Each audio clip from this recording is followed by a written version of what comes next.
The Diary of a Scoundrel, adapted by Rodney Ackland from the comedy by Alexander Ostrovsk, with James Aubrey as Yegor Gloumov, Fenella Fielding as Kleopatra Mamaeva, Maxine Audley as Sophia Tourousina, Maurice Denham as Anton Kroutitzky, Anthony Newlands as Neel Mamaev, Patsy Smart as Madame Gloumova, and Tammy Ustinov as Mashenka.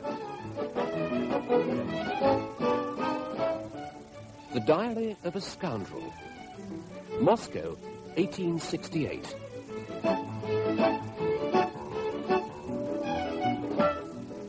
Mama! Get on with those letters, Mama. There's not a bite to eat in the house. We'll have plenty to eat if you do what I tell you. Oh, I wish you'd find someone else to write them. Now, don't argue. Get up, Stiopka. Lolling about in here. Your place is in the kitchen. The some of us not been polished for weeks. No, and I've not been paid for weeks. Not since the old man died. Don't speak of your sainted master like that, God rest his soul. Go away, I hate the sight of you. Well, I'm not used to living in poky apartments. I'm the only one that stayed on with you when you moved to this place. You ought to be grateful to me. The greatest calamity that ever happened to this country was the freeing of the serfs. I wouldn't stay at all if it wasn't for the young master. It's only a matter of time before he'll put us on our feet again. Well, go arrange that business with Mamaev's manservant. How much of your savings have you got left? Only about 200 rubles, sir. Oh, nonsense. You want at least 500. Lend me another 50. What's this? Where'd you go? I can't understand your writing. Kacheyev is a what? Vile seducer. Here you are, sir. Oh, thanks, Stiopka. Here you are. Here's 5 rubles for the Mamaev job, 5 to replenish the larder, and 2 for yourself. Thank you very much, sir. And then don't pay for the food unless you have to. No, sir. Very good, sir. Get on with the letters, Mama. What's the good? Madame Tourousina will never let you marry her niece. The dowry of 20,000 rubles. That's exactly why I've chosen her. They could get a prince or at least a general for that. Kacheyev won't get her either, so I can't see the point of these anonymous letters about him. Your own second cousin, too. As if that mattered to you. You know his type, a typical hussar. If he had money, he'd only lose it at cards. And if I could see any good coming of them. That's my business. What chance do you think there is? Every sort of chance. My dear Mama, you know me. I'm intelligent, malicious, and envious of everyone better off than myself. In fact, I take after you. Yet what did I do when Papa was alive and we had money? Nothing but hang about feeling bored, writing lampoons on everybody in Moscow. Now that I've got to make a place for myself, I've realized it's not enough to make fun of all the idiots who run this city. One must know how to take advantage of their idiocies. Unfortunately, it's no good thinking of a career in Moscow. The only thing they do here is talk. All one can hope for is a bride with a fat dowry and an important job with no work and a large salary. Where are you going to get that? In the civil service, of course. Talk is the only thing that matters there, and nobody likes talking better than I do. Well, stop talking now and let me write these anonymous letters. Have you moved my diary, Mama? It's on the table over there. Thank you. What a mistake I made with my lampoons and malicious epigrams. From now on, it's going to be nauseating, toadying flattery, the only language the elite of Moscow understand. I shall begin with Madame Tourousina's circle. When I've squeezed that dry, I shall move on to the next. What's this? Kacheyev's a what? Criminal? Liberal. But do you know what I intend to do, Mama, when I'm flattering these stupid fools? I must have some outlet for my feelings or I shall go mad. It will be this. My diary. All the bitterness that boils up in my soul I shall get rid of here, and there'll be nothing but honey on my lips. It's that military gentleman in the hussars. I saw him getting out of the cab with another gentleman. They both look a bit tipsy to me. Kacheyev, what does he want? Nothing, I dare say. To show off his stupidity. I'd better hide these letters. Yegor, put that diary away. You don't want people prying into it. Leave them, Mama.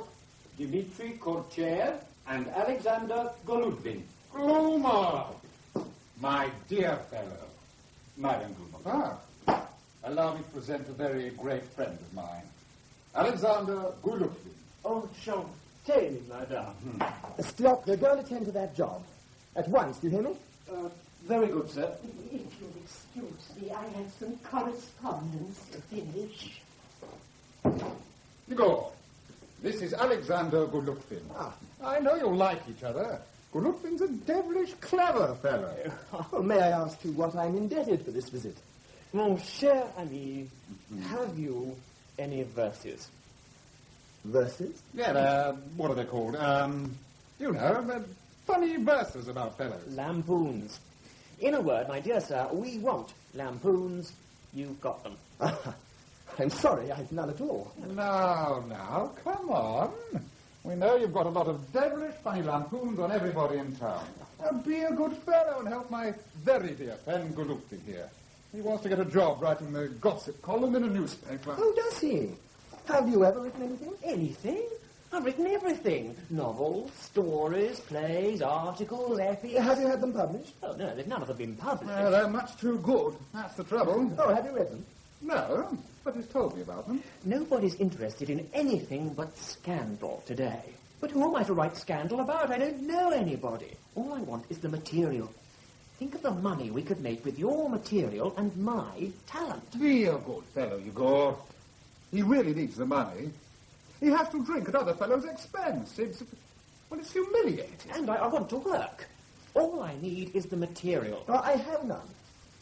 I say, do you mind not scribbling on my papers, Khrushchev? What is it? What, a drawing of a hippopotamus? It's not a hippopotamus. It's my respected uncle, Neel Mamaev. Drawn as a hippopotamus, of course. Oh, let's see. Oh, is he an interesting personality? He's a ghastly old bore. All he does is lecture people for their own good. Is he rich? Important? And that's the trouble. He's got a lot of money to leave. So I'm always having to ask him for advice. Nothing gives him greater pleasure. All we need is an amusing title for this picture, and we'll sell it to the papers. Khrushchev, right underneath, now let me think of something really witty. Write the hypocritical hippo. A hypocritical hippo. Yeah, but look here. We can't have it published. After all, he is my uncle. And my cousin, incidentally. Tell me more about him. Has he other characteristics that I could satirize? In my opinion, he's not all there. Now, for 3 years, he's been looking for a new apartment. He doesn't really want one. It's simply an excuse to go about boring people. By the way, his wife, my Aunt Kleopatra, is in love with you, Gloumov. Oh? Oh, really? She saw you at the opera the other day. Who's that, she kept asking me. Her eyes were nearly popping out of her head. And she practically twisted her neck off. I should follow that up if I were you. Now, are you going to help us? No. I'll be a good fellow. A few lampoons? Just one lampoon? Like an epigram. I've told you I have none. No, what's the use of talking to him? Indeed. Come, Lupin.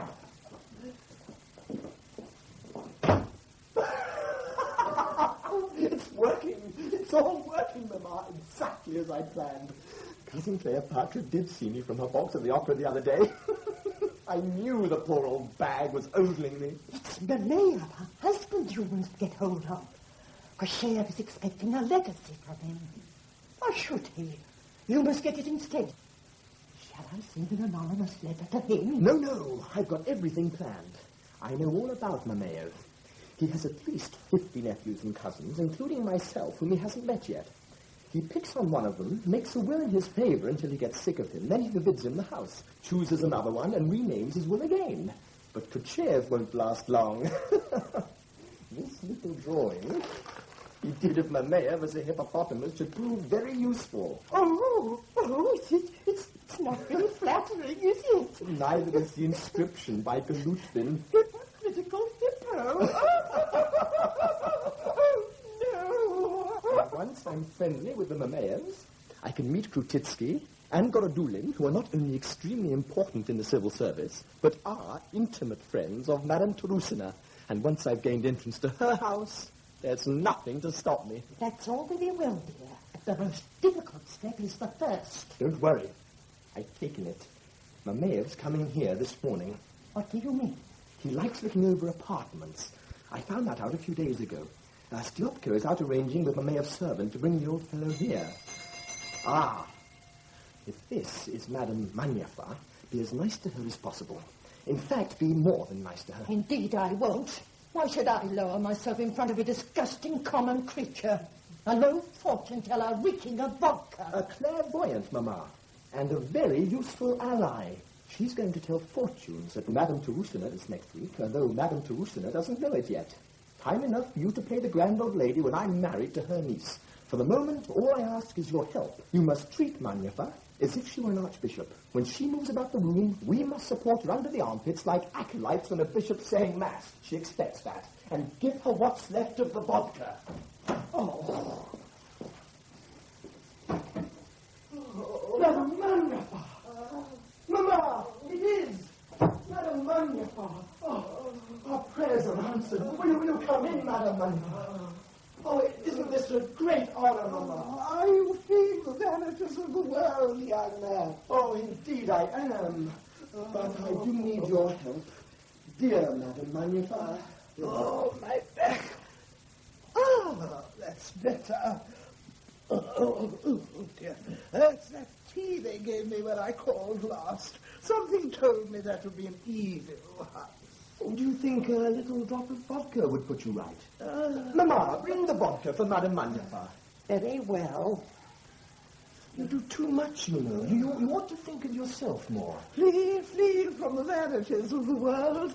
At one pious household I was in today, they gave me money for charity. Oh. The holy saints prefer alms to flow through holy hands instead of sinful ones. And such holy hands. May I humbly offer 20 rubles? Blessed are they that give. Could you make it 30? 25. Thank you. Vodka. It's all arranged, sir. The gentleman's on his way here now. The weight of this food. Madame Mamaeva, will you stay and share our humble meal? A few crusts, that's all I need. Oh, perhaps you'd like to rest first. Mamma, take Madame Mamaeva to your room. Let me help you up. Oh, it's my back.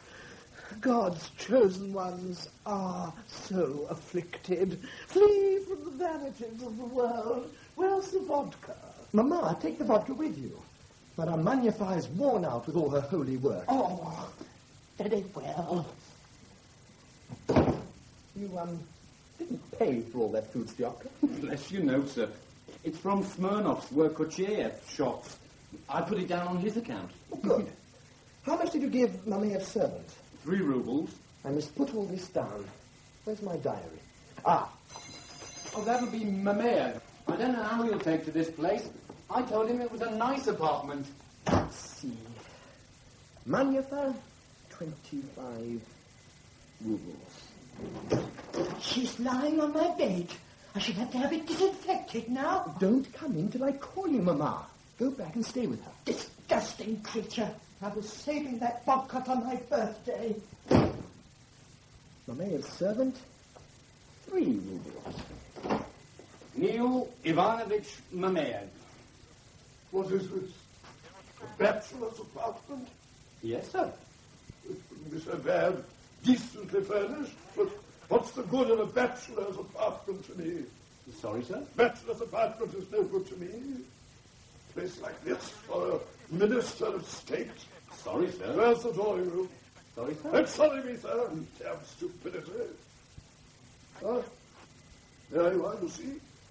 There's a man sitting there writing. The problem disturbing him only is too polite to say so. It's all your fault, you silly fool. Sorry, sir. No, sir. Yes, sir. Yes, sir. Oh, please don't blame him. Sir. I happened to hear you inquiring about an apartment in this building, and I suggested mine. Are you the owner of this apartment? Yes. What do you want to let it for, then? It's beyond my means. Why take it in the first place? You take an expensive apartment with no money to pay for it, and then, of course, you don't know which way to turn. Oh, I know. And after getting used to spacious surroundings, you'll have to come down and live in one room with bare walls and an oil stove. Well, as a matter of fact, I'm planning to move to a bigger apartment. Bigger one? You haven't got the means to keep up this, and you want to take a bigger one? Are you quite mad? No, I don't think so. It's just stupidity. Stupidity? What nonsense. I wish it were. But it's true. I'm just stupid. Stupid? Oh, that's funny.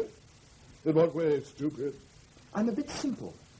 Not enough brains. Oh, dear, very sad, most regrettable. And there's no one to teach you, to guide you, I suppose. No one. But there are teachers, very intelligent teachers. Nobody listens to them these days. Do you know why servants are so bad nowadays? Because they no longer have to look to their masters for instruction and guidance. In the old days, I used to advise my employees on the conduct of every detail in their lives. I used to rise to the very highest spheres of thought, and there he'd be standing in front of me, so overcome that by the time I'd finished, he'd be worn out with sighing. It was good for him and a noble occupation for me, but all that has changed now since the great calamity. You know to what I am referring. The freeing of the serfs? Oh, the worst thing that ever happened to this country. You try lecturing a servant these days. You give him 1 or 2 lectures on metaphysics or some such exalted subject, and he goes and gives notice. What's this punishment for, he says? I haven't done anything. Yes, a punishment, he calls it. Oh, it's wicked. Really wicked. I am not a stern man. I do it all with words. Oh, I wish I had an experienced friend or relation to advise me. But I haven't anyone. There's my mother, of course, but she's even more stupid than I am. Oh, it's a very bad situation for a young man to be in. I have got an uncle here in Moscow. At least he's really only a cousin, but I think of him as an uncle. Well, why can't you go to him? I wish I could. I hear he can give invaluable advice, but he doesn't even know of my existence, and nothing will induce me to scrape acquaintance with him. That is a most regrettable attitude to take. Oh, you misunderstand me. If he were poor like myself, I'd kneel in front of him. But he's a great man in Moscow. If I were to go and ask him for his advice, he'd think I'd come for money. How could I explain that all I wanted was the help and guidance that he alone could give me? You don't appear to be as stupid as you say.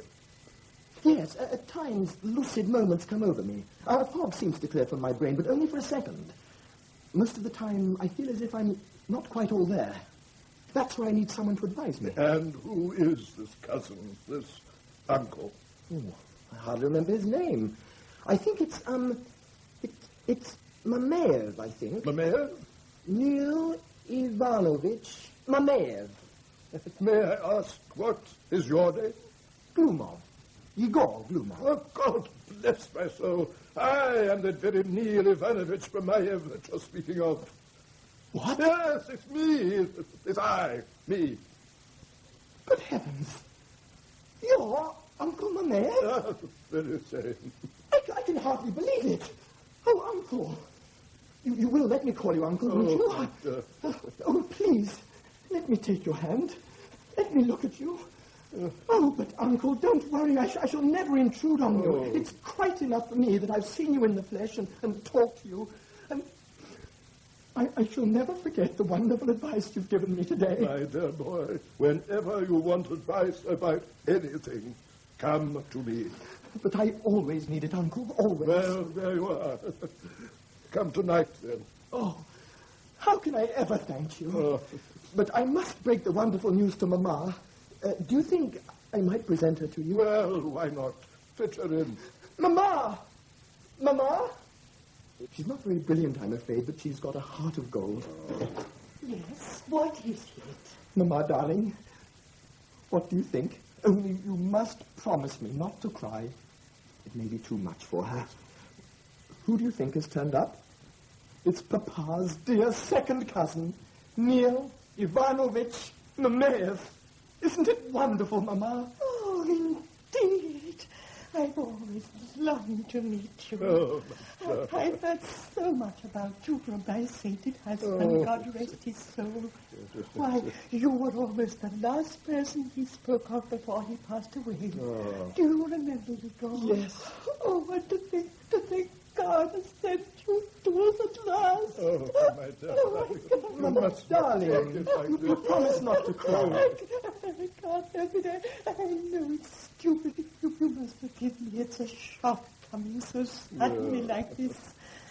Let me look at you, dear cousin. But Yegor, he's not a bit like it. Mama! What is all this? Who is it I'm not like? Don't listen, Uncle. She's only talking nonsense. I'm simply saying that the portrait isn't a bit like you. What portrait? Well, you see, Dmitri Kachev comes to see us sometimes. He's a nephew of yours, too, isn't he? Such a charming fellow. Yes, well, and what about him? He happened to draw a picture of you. Igor, show it to Uncle. Oh, Mama, I really don't know where I put it. He was drawing it just now, you remember. Khrushchev said, I'll draw a picture of my uncle for you and write something underneath it. Show me this picture. Show it to me. Oh, very well. Mama, you really ought to be more discreet. What is this? A hippopotamus? What does it say underneath? Uncle Mamaev, the hypocritical hippo. Oh, if that young man dares to show his face in my house again, oh, so that is gratitude after all I have done. I've advised him, I've lectured him, I've tried to put him on the right path. Well, at least now my eyes have been opened. Do you draw libelous portraits of me? Oh, Uncle, please, what do you take me for? You must come round this evening. I shall expect you, and you too, madam. Oh, no, let Igor go alone. I'm sure you don't want me to come boring you with my nonsense. Not at all. My wife will be delighted. Mama and I look forward to it. What time will you expect us then? Any time after 8 o'clock. Oh, what a wonderful chance you're coming here today. Goodbye, Uncle. Goodbye. It's working. It's working. Everything's going according to plan. His face when he saw the drawing. I hear you on the stairs. Oh, Mama. You were very helpful indeed about the picture. Thank you. Well, I was only doing my best. And when he saw the inscription, if that young man dares to show his face in my house again, Yegor! Has my uncle just been here? Yes, why? And do you mind ringing before you come in? Have you been discussing me with him? Discussing you, Kachev? Why should I be? He just came in to see the apartment. I don't believe it. It's a plot, that's what it is. Don't raise your voice in front of me, please. I'm sorry, but I can't control myself. I ran into my uncle in the street just now, and he told me that he never wanted to see my face again. Can you imagine that? I am imagining it. Can you imagine it, Mama? And he's going straight to Madame Tourousina's to tell her to forbid me the house. Why come to me? I should think the explanation's in the sort of life you lead. Well, it's no different from any other fellow.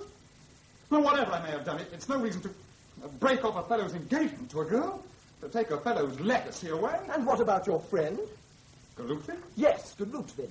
How dare you bring that creature to this house? How dare you introduce him to my mother? Yes, how dare you? I happen to be particular about the people I mix with. I must protect Mama and myself against the recurrence of such an incident. Therefore, I ask you kindly not to visit us again. I should think not.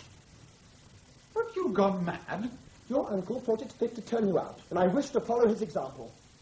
Stiopka, show this gentleman to the door. All right. I'm going. But if this is your work, I'm warning you, take care. I shall take care when it's necessary. But at the moment, I see no serious danger. This way, sir. Whoa!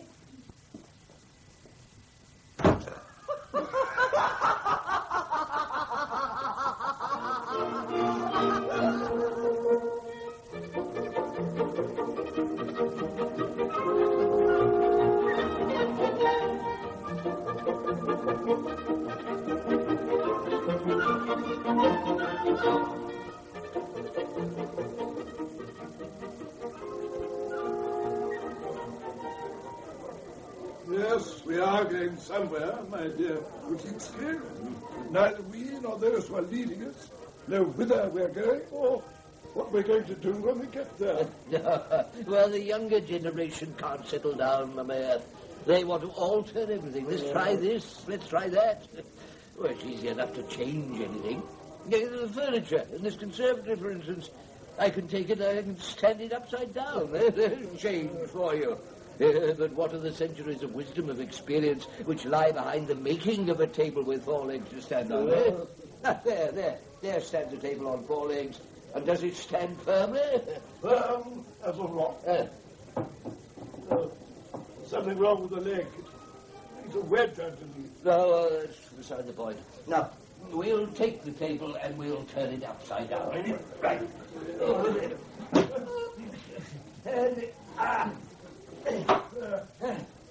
I see we've done it. That's it. We've done it. So much for change. We could lay it sideways. No. Upside down is more telling. Now, this should show the younger generation what their passion for change will lead to. Yes, but will they see? And if they don't, they must be taught to see. I mean, there are people capable of teaching, after all. Yes, I know there are, but the tragedy of it is that they won't listen to us. It's our own fault. We may know how to express our opinion in words, but that's not enough. We should write them. It's all very well to say right, but you've got to have the knack of it. One may be the most intelligent man in Moscow and yet not have that particular knack. Take myself, for instance. I couldn't do it merely because I haven't got the knack. Have you got the knack? No, yes, I write a great deal. By the way, do you happen to know of a young man who could express on paper ideas, thoughts, plans for the improvement of the Russian people? Yes, as it happens, I know exactly the young fellow you want. Well, he mustn't be one of those free-thinking young men one finds today. Not in the least. I'll present him to you later. The truth is, I've worked out a very important plan for the improvement of the Russian people, but as you know, I express myself in the old style. Now, do you think this young friend of yours might, slightly rewrite my work for me in the less eloquent language of today? I don't see why not. What did you say his name was? It's my dear cousin, Yegor Gloumov. Your Yegor has everything one hopes to find in a young man. Oh, yeah. Charm, good manners, looks. Oh! You two naughty men. Not to boil each other in here. You ought to be in there entertaining the guests. Yegor and his mother have arrived. Now, let me present you. Yegor Gloumov, Anton Kroutitzky. Madame. And quite bewildered at so much splendor. So many distinguished gentlemen. But I've a bone to pick with your dear husband, Cousin Kleopatra. With me? About what? You're taking my son away from me. He doesn't love his poor old mother anymore. It's Uncle this, Uncle that, and nobody's as clever as Uncle is. He's a good boy. A good boy. And he doesn't want to dance with any of the young girls in the ballroom. He's quite content just to sit and watch. Or to talk to me. I am very pleased with your son. You can tell him so. Is this young man the one you were speaking of, Mayor? Yes, come through and meet him. Thank you. You'll be very impressed by him. Oh, you're too good to us, dear Kleopatra. If it hadn't been for you, poor Yegor would have lived all his life in obscurity. Oh, but we'd have been bound to notice him sometime or other. I don't see why. You have to be clever for people to notice you. Not at all. There's no need for a great brain when you're as handsome as Yegor. A good-looking young man can always find somebody who'll help him. Now, with clever men, it's different.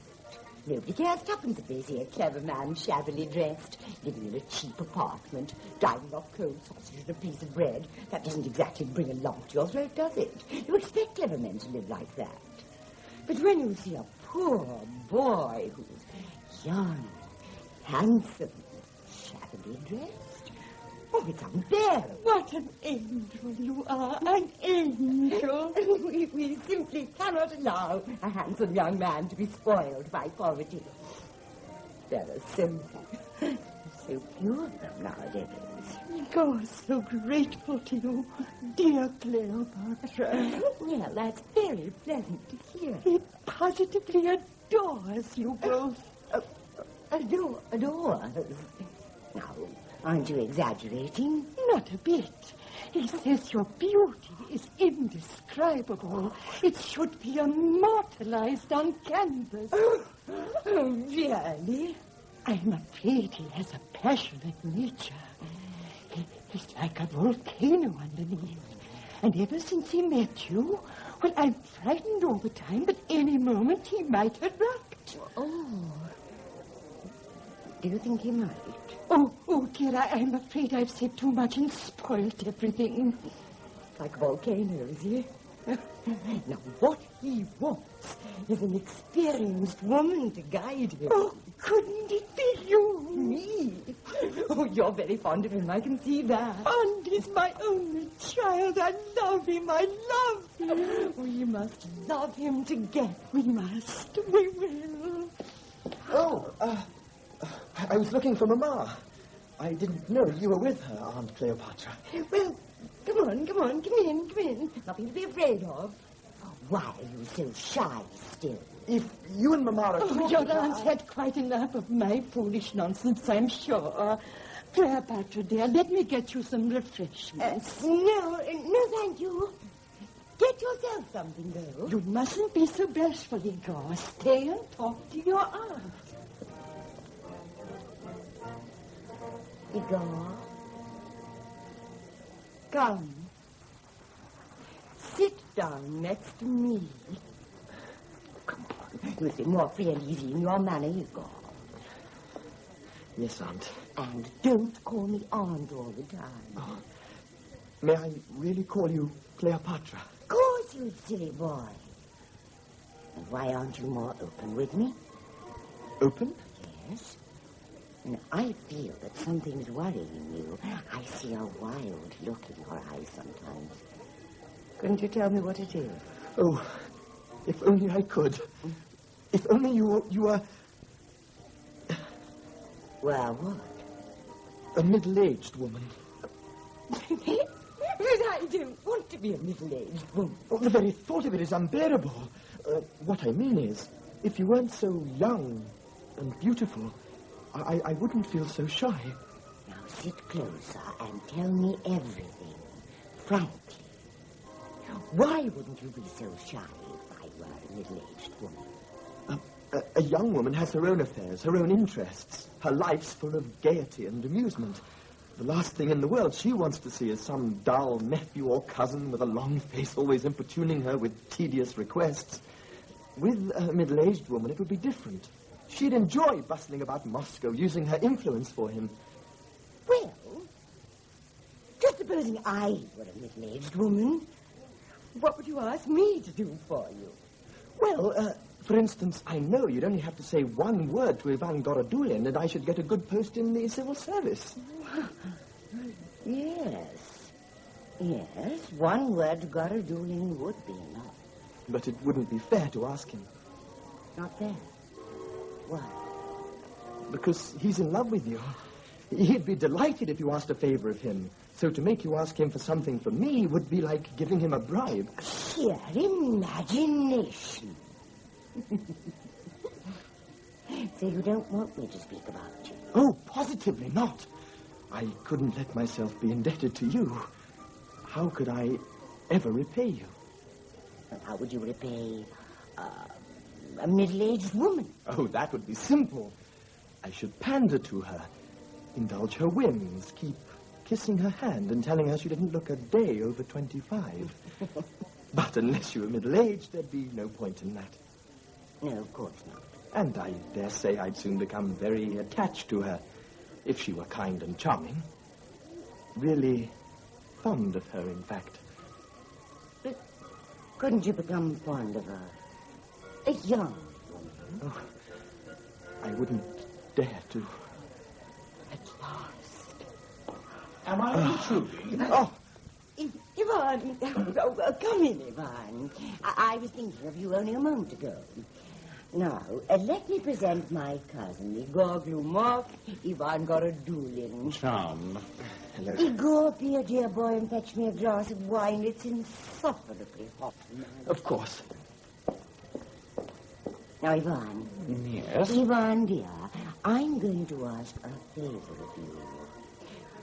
My cousin, that young man you've just met, is very charming, intelligent, and good-looking. So much the worse for me. And wants a job, an important job in the civil service. Now, he's extremely capable. In that case, they wouldn't want him. You know, I'm going to become very bored with you in a moment, Ivan, and we shall quarrel. Do you know of a post for him? Well, I might know something for an ordinary young man. For a paragon of intelligence, I should find it difficult. Let's have a look at this phenomenon, and I'll tell you what I could recommend him for. Your wine, Cleopatra. Thank you, Yegor. How kind of you. Now, I'm going to leave you two men together. I'm neglecting my guests. I shall come back in a little while and see how you've got on.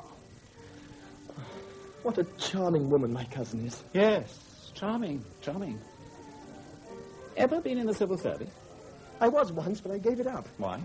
Well, I hadn't the qualifications for the job. Surely all one needs is an average brain and the ability to work a few hours a day. They might be enough if one's content to finish one's life as a petty government official. If you're to get on without influence, some very different qualities are necessary. What, for instance?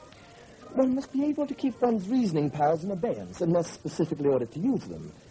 To laugh loudly, but not too loudly, when one's superiors make a joke. To do all the thinking for them, as well as all the work for them, at the same time giving the impression that they thought of everything themselves. Besides this, you must have several sycophantic qualities, which at the same time mustn't be too obvious. You have a considerable talent for expressing things. Oh, I'm so glad you sympathize with my ideas. It's not the ideas. Anyone can have ideas. It's the phrasing that's good. Would you do me a very great favor? Of course. What? Write all that down on paper. If you want it, but what for? I'll be quite frank with you. I've got to make an after-dinner speech tomorrow, and I simply haven't had the time to think about it. Well, of course I'll help you. Don't say another word about it. Would you like me to write the whole speech for you? Would you really? There you are, you see. We've only spoken a few words and we're friends in no time, simply because we share the same principles and ideas. I better go back and have a word with Kleopatra. Also, she will give these insufferable receptions. One spends the evening waiting on and flattering her because one can't afford to fall out with the old man. Are you coming? Not for a moment. But you talk so well, my dear fellow. We need men like you in Moscow.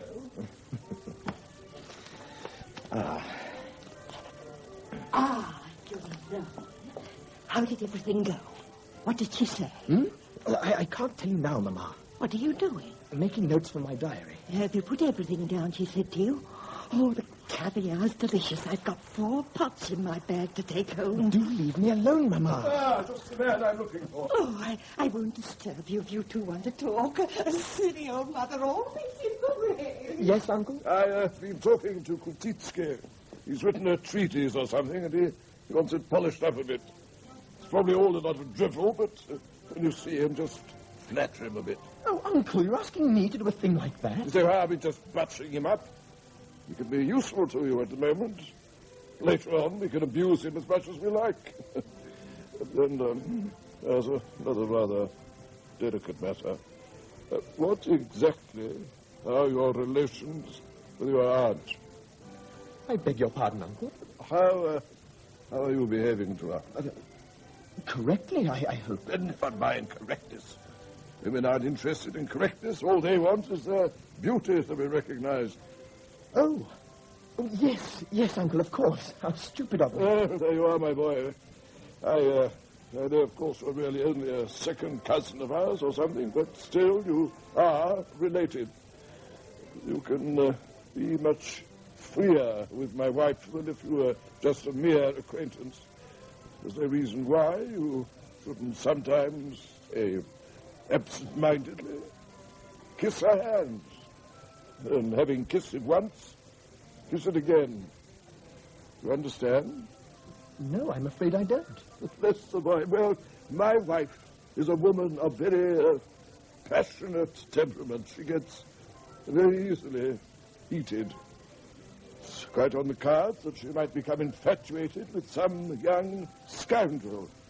Whereas here you are, a decent young fellow, and one that I can heartily approve of.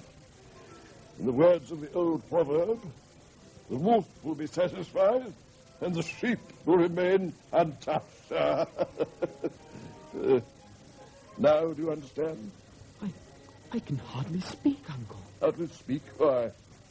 It takes my breath away, the amazing power of your intellect. Ah, well, it's always at your service, my boy, as long as you come to me for advice. Uncle, I've had an idea. I don't suppose it's much good, but... Now, come on, let us hear it. Well, you know how careful one has to be in Moscow society. There's so much whispering and scandal-mongering. Now, suppose you were to introduce me to, Madame Tourousina, for instance.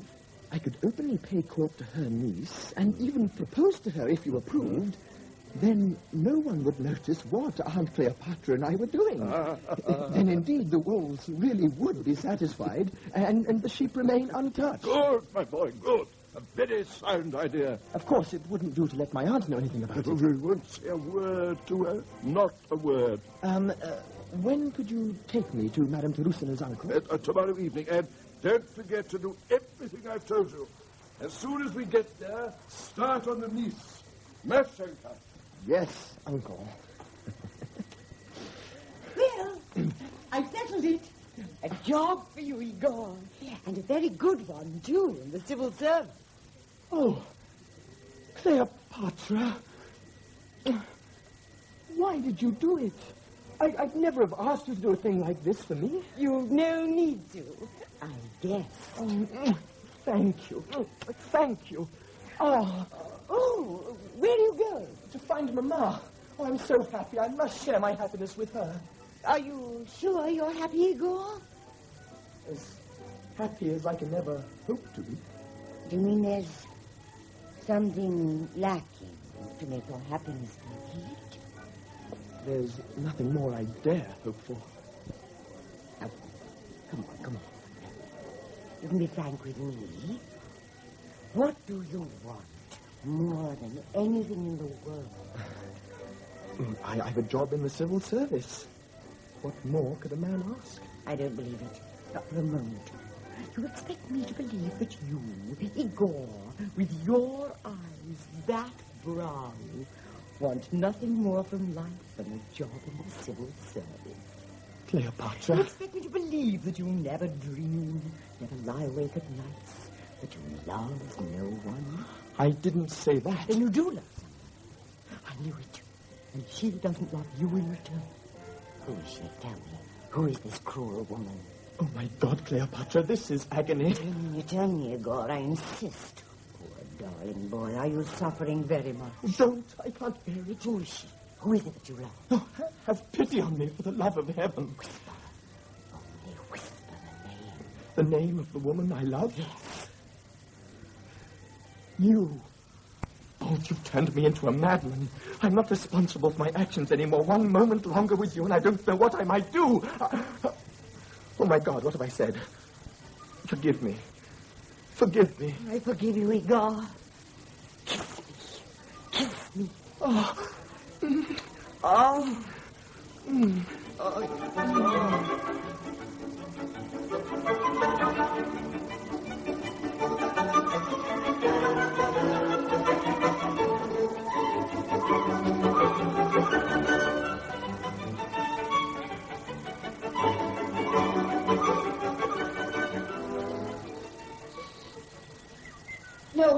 No, I won't set foot outside the grounds again today, Mashenka. Oh, please. Not for anything in the world. It would be sheer madness. Besides, we can sit out here on the terrace and enjoy the sunshine just as well. Oh, I'm quite exhausted. Matryoshka, the footstool. Aren't you going for your drive, dear? I told you she'd be in today. I saw it in the car. Yes, you told me. My aunt's not ill, Lubinka. What's the matter, darling? It's the first time for months we've been for a drive. We can hardly get 10 10 yards from the gates and we have to turn back again. Why run into danger when it's not necessary? But what danger? I really wonder sometimes, darling, whether you're quite right in the head. You must have seen that white cat cross the path in front of us as we came out of the gates. Cross the path in front of you? From the right or the left? From the left. Oh, you poor dear. We must have given you a shock. I wanted to give orders to stop, but I thought, no, I must be brave. It's no good giving in. Oh, she's always the same. She will carry on whatever happens. Never thinks of herself. She must be more careful. So we drove on, and we hadn't gone more than a few yards when suddenly I saw, coming down the road towards us, a man in a brown hat. Oh, on the left or the right side of the road? I have told you before, Mashenka, I will not have you making fun of these things. As if it could make any difference. Oh, you know quite well it's a sign of terrible misfortune. And if God takes the trouble to send us a sign, 2 signs, in fact, telling us not to go out today, the least we can do is to take notice of them. But God didn't have to go out today. Oh, please, darling, this dreadful free-thinking in a child of your age. To risk one's life merely to spend an evening on... Matryoshka and Lubinka, go into the house. Yes, just as you wish. I know quite well why you're so intent on going out today, Mashenka. You're hoping to meet Dmitri Kroutitzky, who is nothing but an atheist, and whom I will not allow to enter my house. I don't understand why you dislike Dmitri so much. Because he laughs at the most sacred things in my presence. But when, Aunt Sophia, when? Continually. He's always laughing at the holy pilgrims who come here. He even laughs at my having poor Lubinka and Matryoshka as companions. But you said he laughed at sacred things. Well, of course he does. Only the other day I was saying, look, my Matryoshka's face is beginning to shine with saintliness. And do you know what he dared to say? It's not with saintliness, it's with grease. Oh, I won't forgive that sort of remark. That's what free thinking leads to. I received 2 more of those letters about him yesterday. But surely you don't take any notice of anonymous letters. If there'd only been one, I might not, but several, and from different people. There's a letter arrived for you, Madame Tourousina. Oh. And those tramps are in the hall again. Tramps? I don't know to whom you're referring. You don't mean my holy pilgrims, do you? Tramps, I call them, Madame. That's quite enough, Grigori. You know my orders. Any pilgrims that come to my house are to be taken to the kitchen and given a good meal. Yes, Madame. Ah, here you are. Here's another one. Now listen. I am filled with horror at your choice of a creature like Dmitri Kroutitzky, and I tremble to think of what will happen to poor Mashenka. Do you realize he is a well-known liberal, and so on and so on? It's extraordinary. I just don't know what to think about it. Well, Mashenka, my dear, if you persist in going your own way, I shall do nothing to stop you. Nobody shall say I treated you like a tyrant, but you can hardly complain if I... Don't give me a dowry. And more important still, my blessing. Oh, don't worry, Aunt. I wouldn't dream of marrying without a dowry. I like Dmitri Kroutitzky very much, but if you won't give me a dowry, there's no more to be said. But, Aunt, darling, try to understand what I feel. I'm quite well off, thanks to you, but I want to enjoy myself. I'll marry anybody you find for me, as long as he's not too boring. Oh, but the tedium of living as we do. It's too much, you must admit. Oh, well, one can't be cross with you at your age. I've no doubt I shall live exactly your sort of life when I'm older. It's the right road, the straight road. I know. Oh, but please, can't you arrange a marriage for me? Oh, it's so difficult nowadays. The young men are so spoiled. Surely there must be someone in Moscow. Couldn't you ask some of your friends? Kroutitzky, for instance, Mamaev, Borodulin. They'd be delighted to help you find a husband for me. They're only human beings, my darling. They can be misled, and they can mislead other people. Well, then what are we to do? I shan't make any decision until we receive some special sign. And where's the sign to come from? Oh, you'll know soon enough when the time comes. Aunt Sophia, don't forbid him the house. Who? Dmitri Kroutitzky. As long as you realize he is not the man for you. Whatever you say, I'm your obedient, dutiful little niece. You're a dear child. Aunt Sophia, you used to lead a gay life, didn't you? I can't remember. A very, very gay life. You know a great deal. I think think you're the very best woman in the world, and I'm going to base my life on yours.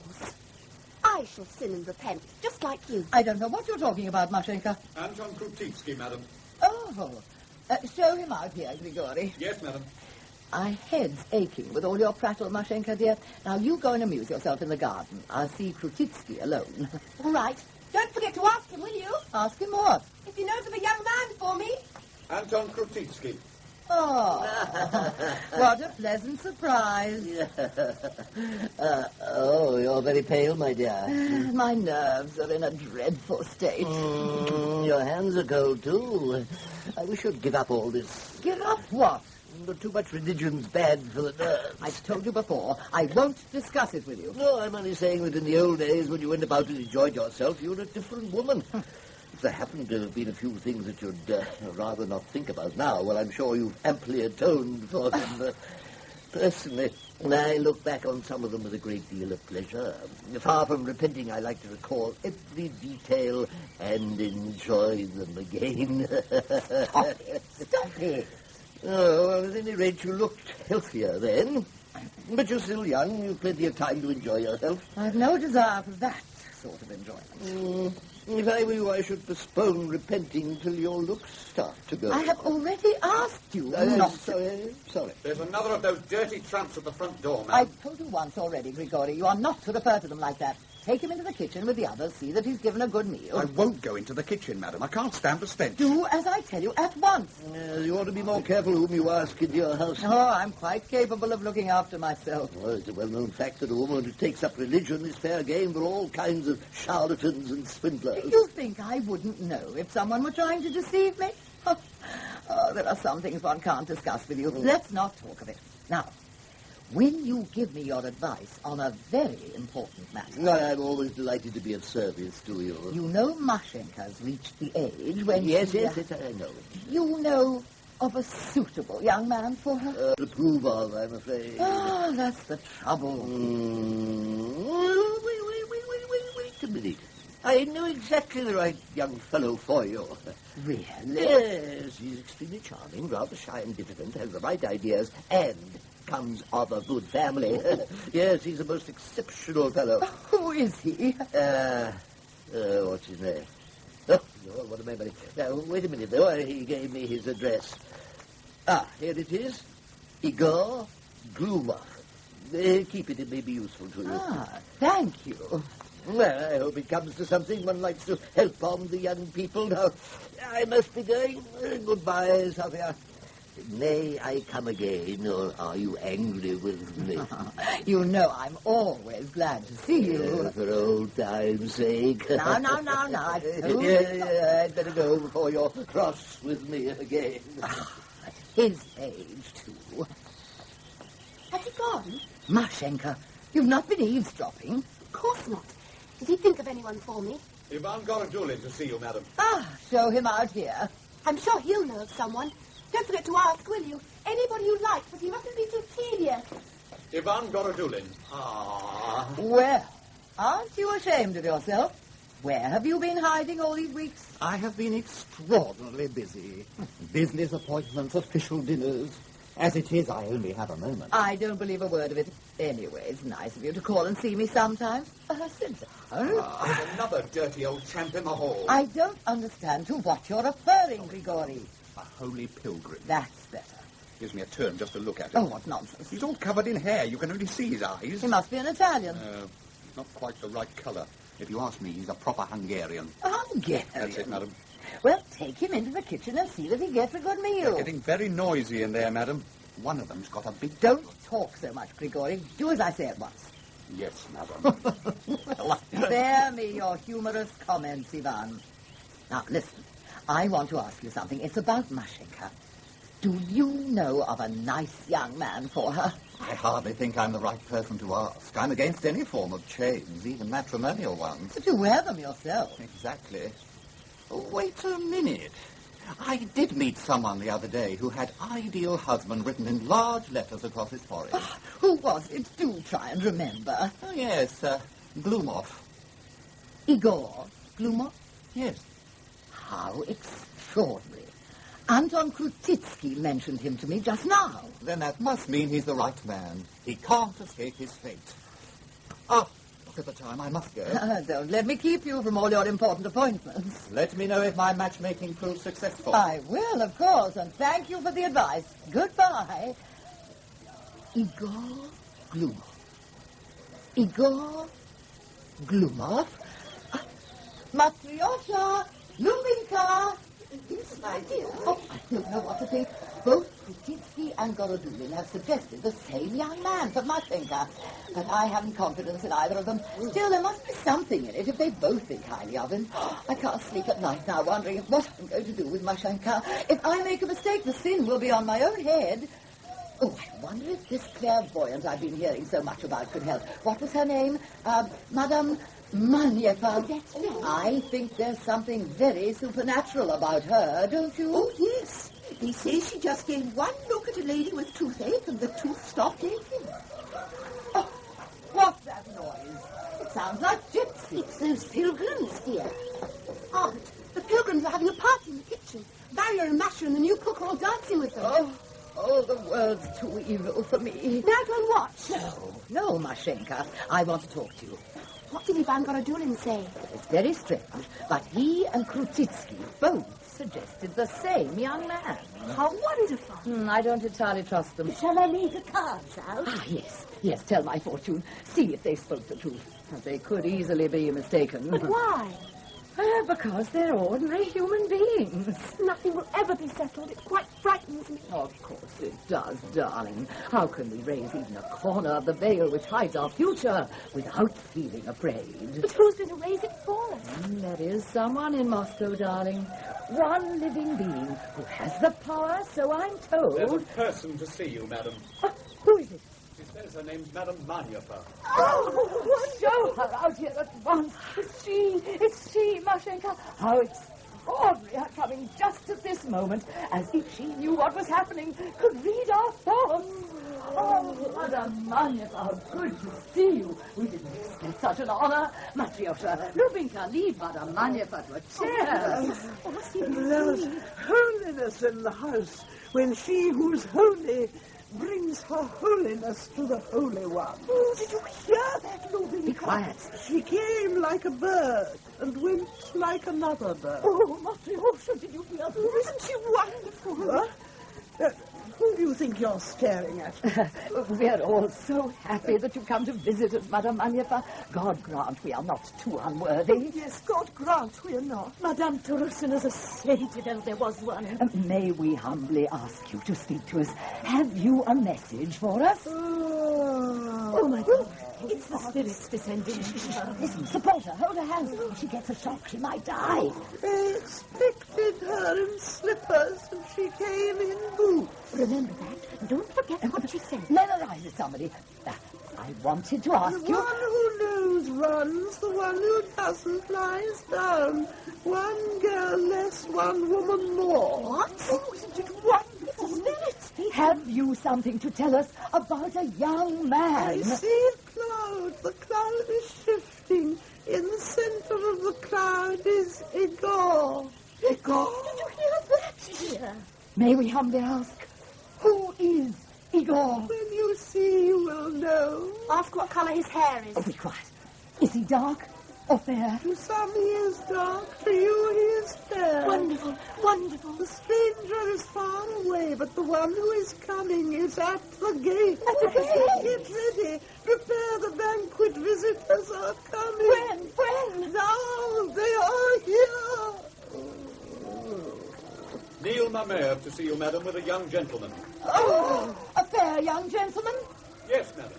Oh, show them out here immediately. Oh, it's like a dream. Mashenka, darling, my prayers have been answered. Oh, so peculiar. I'm trembling all over. Mother Mamaeva, are you all right? I'll be all right when I've had a drop of something.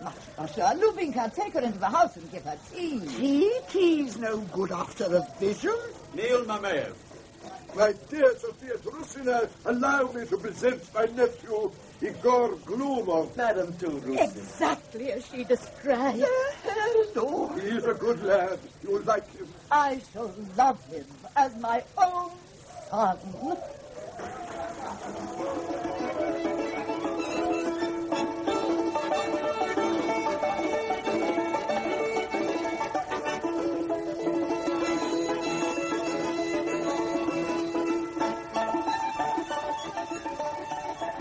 Mama! Mama, aren't you going to Madame Tourousina's? Oh, right, I'm coming. What's the hurry? You're late. You should be there first thing in the morning every day. Can't do more. I do my best. I'm worn out with it. Stay up, for the love of God, go out and do the shopping. There's nothing to eat in the house as usual.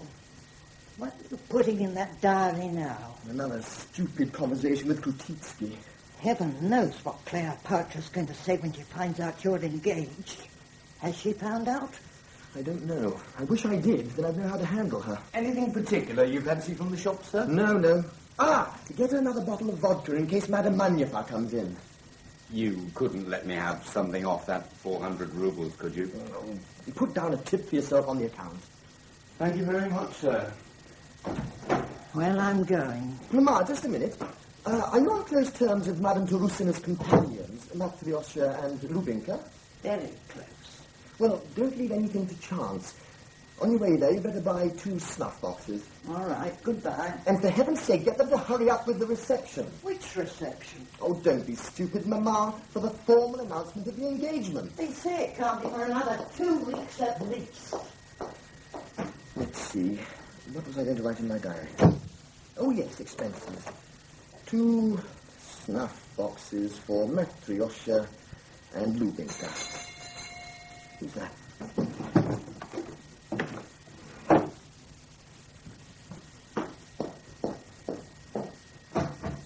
Anton Kroutitzky. Oh, come in, thank you. The paper's waiting for my article. They must have it this morning. It's all ready. Oh. I hope you'll find it satisfactory. Here. Excellent, bravo. A treatise on the betterment of the Russian peoples by the immediate abolition of all progressive ideas. Yes, don't you think that all is perhaps a little strong? But that's the theme of your article, isn't it? That all reforms, all progressive ideas are harmful? Well, I'm not against infinitesimal changes here and there. I have to apologize for something. There are several words and expressions which I've left exactly as you wrote them. Oh, yeah? I thought our modern way of writing too weak to express the full splendor of your thoughts. Quite right. Have you shown this to your uncle, as you call him? Mamaev? Good heavens, no. No, the man's a complete idiot. I wouldn't argue with you on that point. Oh, this is good. Yeah, good. You know, frankly, Gloumov, you made a good impression on me from the start, and I can tell you now I've spoken very highly of you in a certain quarter. Yes, Madame Tourousina told me. I can hardly find words to tell you how grateful I am. Have you proposed yet? There's a lot of money attached to the niece. Oh, I'm so stupid about money, sir. But I'm quite enchanted with Mashenka. Nobody believes in true love nowadays, but I do. I know it exists. I felt it in my own heart. You mustn't give way to it. That's a fatal mistake. I was foolish enough to give way once. It happened about 40 years ago. I nearly died of love. I was staying in Omsk at the time, and why are you looking at me like that? Oh, I was feeling for you, sir. I know what you must have suffered. Yes, I was in a terrible state. They thought I had scarlet fever. Oh, we've been talking, and the article should have been in the Moscow Gazette half an hour ago. My servant's out, I'm afraid. Let me take it down myself. Yes, a good fellow, and you know, it's to be published anonymously. Don't say a word about it to anyone. I promise you, I shan't breathe a word. Well, hurry up then. I'll make my own way down. I haven't got young legs like you. Very well. I can never thank you enough for what you've done for me. Goodbye. Very fine young fellow. He'll go far.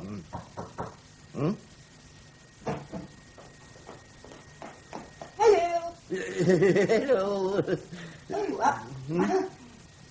Anton Sergeyevich. What are you doing here? Well, I called to see your young cousin, Madame Mamaeva. And, where is Yegor? No, he'll be back presently. If you'll excuse me, I was just on my way out. You are an unchivalrous old gentleman. Aren't you interested in young ladies anymore? No, my day's over, I'm afraid. Oh, in my time. Yes, well, I think it's time I made way for the young men. Well, they're very disappointing these days. Oh, yes. Yes, there are no noble feelings, no poetic flights of passion nowadays. Shall I tell you the reason? They don't give enough tragedies in the theatres. Now, I've been working on a plan for spiritually uplifting the younger generation. I prescribe Ostrovsk's tragedies for the upper classes, and for the lower classes, cheaper beer. Really? Yes. But by the way, I'm very taken with your young cousin, a most delightful young fellow. I think so, too. Yeah, but you mustn't spoil him. Spoil him? Well, arranging such a fine marriage. What a charming girl she is, too. Charming girl? What girl? What are you talking about? Well, good heavens, Marchenko, of course. Sophia Tourousina's niece, as if you didn't know. 20,000 dowry. Oh, my God. I can't believe it. It's not true. But don't think it's for money, he said. It's not because of her dowry. I really love the girl. She's an angel. And he said it with such feeling it did my heart good. Oh. Well, what's the matter? I'm ill. Hmm? It's migraine. Oh, my dear lady, Go away, there's a dear. Leave me alone. Go. Well, of course. Oh, my God, I can't believe it. Perhaps it's a mistake. I wonder if there's something here. Some love letters, perhaps. I did something dreadful to him if it's true. Oh, God. Pray that it's that wicked old Kroutitzky making mischief. What's this? His diary. Here's something. Marchenko is enchanting. Oh, what a relief. After poor old Aunt Cleo, who looks exactly like a horse. Oh, my God! God, I feel ill. I'm going to faint. Oh, how low of him. I'll never forgive him, never. I'll make him pay for it. Oh, to think he should have done this to me. But he can't mean it. I mean, I don't look like a horse. I know I don't. There's no humiliation bad enough for him. I'll have him crawling back to me on his knees, begging forgiveness, yes. But I can't do with this. I'll read this in full later, but for the moment I won't let him see anything. I must keep calm. Cleopatra! What a wonderful surprise. Is it really you here in my humble home, like a goddess descended from the skies? I came to call on your mother. You've just missed her. Oh, what a pity. Oh, do sit down. You're going to stay and talk to me, aren't you? Cleopatra? Are you worried about something? About someone? Who is it? Anyone who could make you unhappy must be a black-hearted villain. Yes, he is. That's exactly what he is, a black-hearted villain. At least it can't be me. Can I really believe that? Look into my eyes. Can't you see there that I'd rather die than cause you a moment's pain? I was poor, insignificant, and women turned away from me, and then I met you. You were so young, so beautiful. And when I told you I loved you, Cleopatra, you listened. Oh, my God, what happiness you've given me. When are you going to be married? Married? What do you mean? I understand that you are getting married. I must explain it to you, Cleopatra. I was going to tell you today. I'm in a terrible dilemma. Your husband wants me to marry. It was his idea. But I loathe the very thought of it. It's simply a question of money. He wants to see me independent and comfortably situated instead of just a poor nobody. Do you like the young woman he's chosen for you? She's repugnant to me. Any woman is, but you. So you don't love her? How could I? But I daren't show her, of course. Whom should I deceive, her or you? Both, perhaps. You're torturing me with your suspicions. I can't bear it. I shall stop the whole thing. Stop it? How? Let Uncle be angry with me. I will not marry the girl. Do you mean that? I shall tell him today. You realize fully what you're giving up? Only money. I can do without that if it means losing you. 20,000 rubles, don't forget. You think I'd change you for all the wealth in the world? You really mean it? With all my heart. You're a truly noble character, Yegor. There's no doubt about that. Darling, let me kiss you.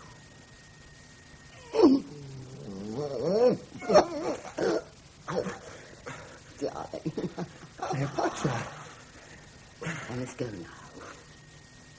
Your uncle will be wondering what's happened to me. Goodbye.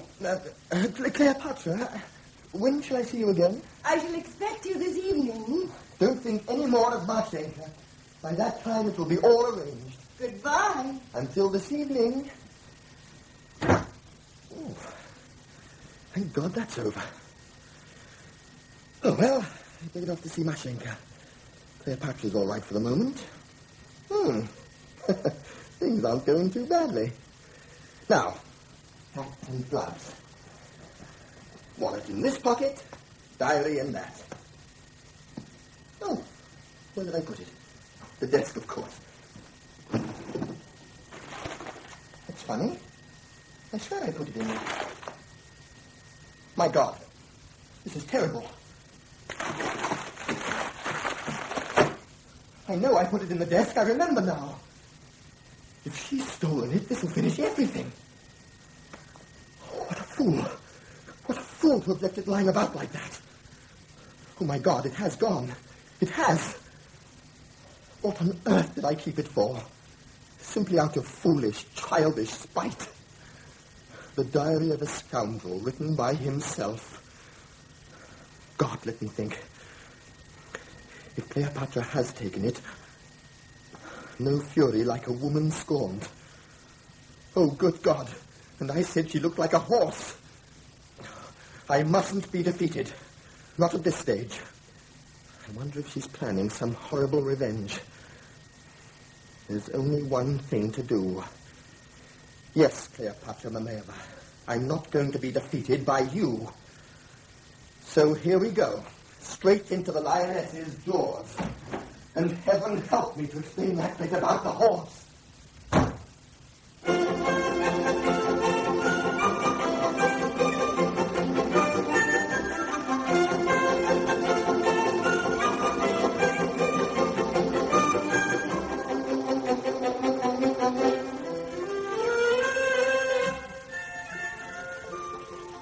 Well, I can't understand the thing at all. Neither can I. It all happened so suddenly, Dimitri. I've known him for years. I never noticed anything very special about him. I lost my temper with him once recently when I thought he'd been running me down to my uncle, but, well, he's much too decent to have done a thing like that. One moment we weren't aware of his existence, and the next he'd become the most important thing in our lives. Ever since then, Aunt's companions invariably see him in their dreams. Whenever they tell fortunes, he comes out in the cards. And I've no answer to it at all. I can't go against my aunt's wishes, and she's become absolutely devoted to him. It all comes of my not leading a better life. And now Gloumov will get you, Mashenka. And the money, too. All I can do is to quietly disappear. They're coming.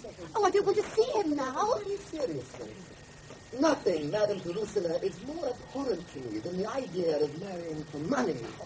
The alternative is to marry for love. But even love is too much of this world.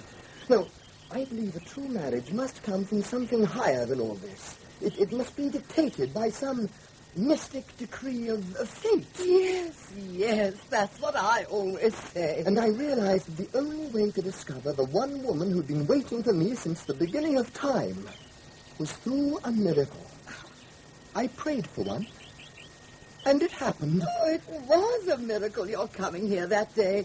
You are the only young man in Moscow who thinks as I do. Oh. Everywhere one looks, one sees nothing but hideously minded liberals. Good afternoon, Madame Tourousina. Dimitri, do go on, Yegor. This miracle, tell me about it. Well, I went to a wonderful clairvoyant I know of. Madame Mamaeva? No, I've never heard of her. Anyway, as soon as I entered the room, she said, "It's you who are looking for a wife. It's they who are looking for you. Go forward with your eyes closed, and you will find her. How extraordinary. Then a most peculiar feeling came over me. I felt as if I were enveloped in a cloud. In a cloud? How extraordinary. Madame Mamaeva saw you in it. You were in this cloud, slowly descending. That's it, as though in a balloon. Well, the very same evening, my cousin brought me to you. Oh, it's undoubtedly a miracle. We could start a religious revival. I remember a case like that in Kiev once. It happened to a ginger-haired fellow. Why don't you go for a walk in the garden, Dmitri? Oh. Very well. It's so clearly a case of predestination that I've never even asked you about Marshenka's feelings. It's written in the stars that she will love me, or we'd never have been brought together this way. That's exactly what I was going to say. Oh, if only everyone in Moscow could hear you speak. Ivan Gorodulin, madam. Oh, all right, Grigory. Show him in. Entertain him for a little, will you, Yegor? I think I'll go down to the summer house and look into the crystal. Perhaps we shall see something today. I thought I saw something yesterday, but when I looked closer, it was only an earwig crawling on the other side. Ah, hello, Gloumov. Oh, how are you? How much money are you getting? Well, the dowry is 20,000, I believe. So you'll be a rich man. I'll put you up for membership of my club. Oh, thanks. Did you know that Kroutitzky's treatise is to be published in a week or two? Well, I only hope it gets torn to pieces by the press. Nothing could be easier, anyway. You could do it superbly. The only thing is that it might do you a lot of harm.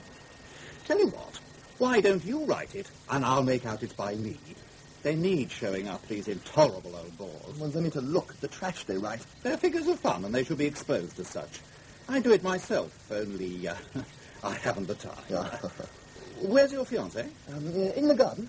I'll go and have a chat with her. I'll follow directly. Aunt Kleopatra's coming to see me here. She's perfectly reconciled to my marriage. Don't you think that's charming of her? Charming. Ah, Kleopatra! I'm out here. Where? Have you found your diary? No. Ooh. Who could have taken it then? Are you sure you haven't left it somewhere? Absolutely certain. Why are you so afraid of people reading it? Oh, nothing particular. Only my intimate thoughts, a few love poems, some tender lines about women's faces. Well, you needn't worry. Everybody writes diaries like that. Now, where's your fiancé? Somewhere about. I'm not interested. Ah, there's proof for you that I'm only marrying for money and position. I've offered my hand to the bride, my pocket for the money, but my heart remains with you. You're a dangerous person. One listens and listens, and in the end one almost believes it. Well, go on. You'd better go to your fiancée. You must be with her as much as possible, if only for appearances' sake. Very well, but only because you're sending me to her yourself. Yes, go on, go on. Yes, my friend. You're rejoicing a little bit too soon. You won't be so pleased with yourself when I've finished with you. Oh, hello. Goodbye, Aunt. I'm going home. Home? No, wait a minute. You look sad, Dmitri. I think I can guess why. Stay a moment. I want to talk to you. Oh? There are a lot of things that you're not aware of. Please, let me go, Aunt Kleopatra. I'm going soon. You can see me home. Listen, be frank with me. I know you're in love with Marshenka. Yes. Well, don't give up hope. Life's full of surprises. Oh, Marshenka, my darling, congratulations. You look prettier each time I see you. I'm so glad to hear that you're happy. Yegor Gloumov's such a noble character that I feel quite frightened. I don't feel I'm worthy of him. I'm sure you are, my dear, with your aunt's example always before you. But why must it be tragedies? Why not comedies? Kroutitzky and I are discussing how to bring spirituality to the younger generation. Well, for the reason that a tragedy depicts sentiments of the highest order, that's what they need. Where's your niece's fiancé? I don't see him. Where is Igor, Mashenka? He's in the garden with Gorodulin. You know, I expected him to be a very exemplary young man, but I find he's far more wonderful than anything I dared to hope for. Who is so wonderful? Yegor Gloumov. Ah, I knew you'd thank me for him. I always know the right man for the right job. Yes, Gloumov should go a long way. With I, so much happiness has been granted to me. Perhaps This so parcel much... has arrived for you, madam. What is it, Grigori? I've no idea, madam. Oh, a book. That's Gloumov's handwriting. It's his diary. Let me see. Oh, there's a bookmark in it. Shall I read from there? Yes, please. Oh, it seems to be a bill. To Madame Mamaeva, 25 rubles. What's that? She's always half pickled with vodka, yet takes upon herself to foretell the future. I've spent hours trying to teach her what to say, but it was with the greatest difficulty that I got an ounce of sense out of her. I am curious to know how much she gets from poor Madame T.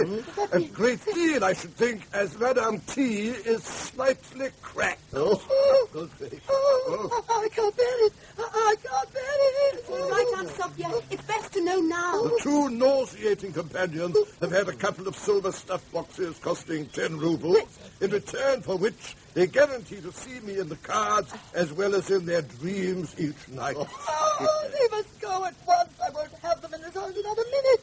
Oh, my God. This world's too evil to live in. You needn't complain. You're not the only one to be made a fool of. 6 anonymous letters to Madame Tourousina, 30 kopecks. Oh, that's where they came from. Oh, forgive me, darling. I should never have attempted to arrange your life. From now on, make your own choice. I've made my choice, Aunt Sophia. Mashenka. Oh, at least, darling, you won't be deceived by Dimitri. He doesn't pretend to be anything wonderful. Do you want me to go on? Yes, go on. Thank you. Nothing matters now.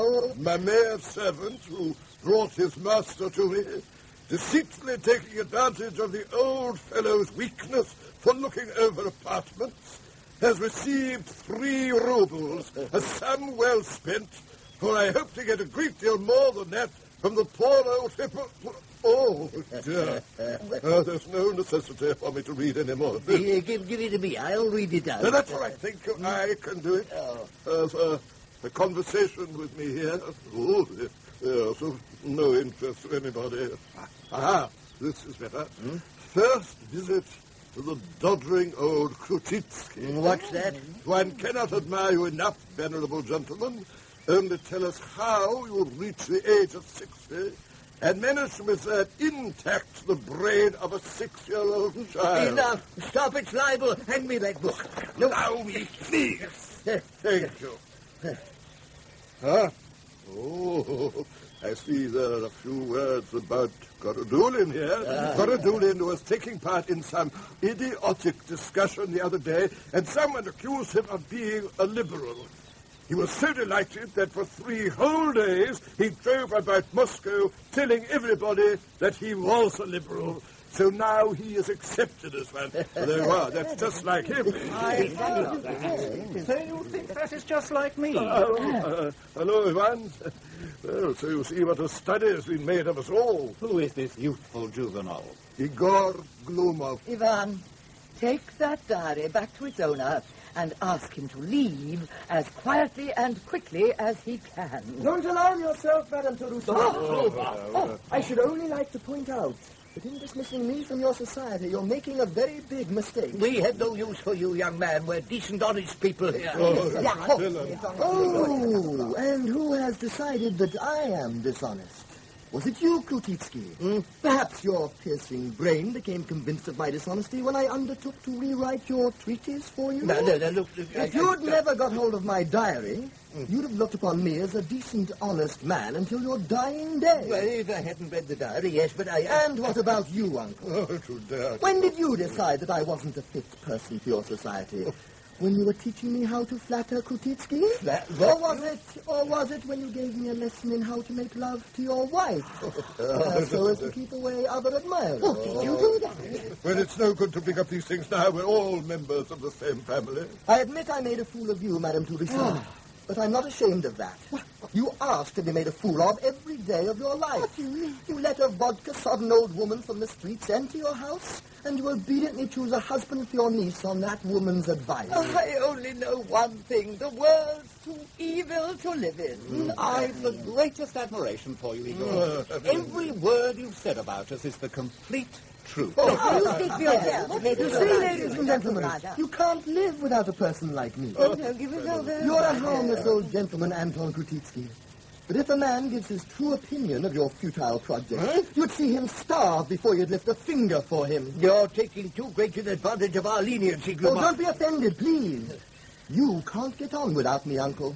Even the servants won't listen to your interminable lectures, however much you pay them, whereas I listen to them for nothing. That is quite enough. It is indecent for you to remain here any longer. And where will you get the epigrams for your after-dinner speeches without me, Yegor Gloumov? I've no idea. And you have need of me too, Aunt.